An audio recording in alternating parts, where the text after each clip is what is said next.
بسم اللہ الرحمن الرحیم۔ یہ جامن کا درخت ہے، اس نے پھل اٹھایا ہوا ہے لیکن ابھی کچا ہے، انشاءاللہ کچھ دنوں تک پک جائے گا۔ میرے پیارے ناظرین، یہ درخت اللہ کی طرف سے بارشوں کی فیکٹریاں ہوتے ہیں اور بہت ہی مفید ہوتے ہیں۔ اور میرے پیارے ناظرین، صدقہ جاریہ سمجھ کر ان درختوں کو خوب لگائیے، ان کی حفاظت کیجیے اور ان سے پیار کیجیے۔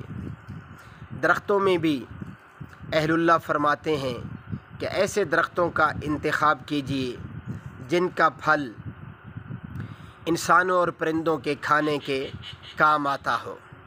اس لیے راہوں میں، پارکوں میں، گھروں میں اور باغوں میں ایسے ہی درختوں کا انتخاب کرنا چاہیے۔